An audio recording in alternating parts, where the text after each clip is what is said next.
Because essentially, I mean, as was said in that interview, it was a very good interview, incidentally, that what we have here is, a biographical drama based on a novel that is basically fictional, but with a certain amount of fact. That is, to some extent, paying homage to the style of Shirley Jackson, which, as was quite rightly said in that interview, there is not a single style. But I think that the writing of Haunting of Hill House, it's like Great Gatsby. It's like that story that Hunter Thompson used to tell about when he was bereft of inspiration. He would sit down and type out The Great Gatsby because he just felt that the act of writing those sentences was like practicing playing the piano. And I mean, a Haunting of Hill House is one of those, but it's poetry. I mean, it is absolutely poetry. Incidentally, I don't think it's horror. It just, I know what Elizabeth Moss was saying there that, that's a horror thing, but she did other things as well. I think Haunting of Hill House has satire and has humor and has horror and has chills and has sadness and all those other things in it. So that's why I said you should read it. I think the poetry of it is absolutely brilliant. I think in the case of this, so I mean, for one thing, because of Shirley Jackson's writing being as remarkable as it was, I don't think that she would want a straight biopic. So this isn't a biopic at all. As I said, it's an adaptation of a novel, which is fiction with fact in it.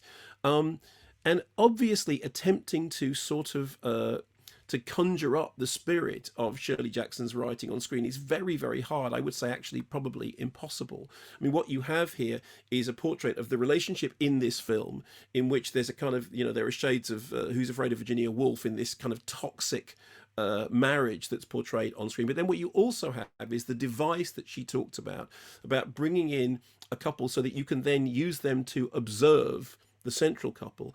And also there is this weird transference thing about she's writing a story that's inspired by a real life disappearance, and she starts to project these two identities. So it's almost as if characters within the drama become characters within their own character. So there are kind of layers of identity, and all that I think is really interesting. I have to say, I don't think it's wholly successful as a film. I think that it's something that I really admire, and I like the fact that it's doing something which is brave and interesting, and it's taking risks with the with the biopic form. If you look at like Madeline's Madeline, which is the film that the director previously directed, again there is that similar thing about, I think what Josephine Decker was interested in there is what she's interested in here, which is the breakdown between fact and fiction, performance and reality. And I think that this is trying to do a sort of a similar thing. Again, I'm not entirely sure that it works, but I think that doesn't matter, because I think what matters is, okay, you're going to take on, in my opinion, one of the greatest writers of all time. And you're not going to do a factual biography. You're going to do something which is inspired by fact. And as I keep saying, it's, based on a novel. Then you end up making this. And there are things like, for example, the fact that Elizabeth Moss tears up the screen as Shirley Jackson. You said yourself that the character of Shirley Jackson, which is not actually Shirley Jackson, it's the character of Shirley Jackson. And, these are characters in a drama, says, I'm a witch. And it's joyous watching Elizabeth Moss seething.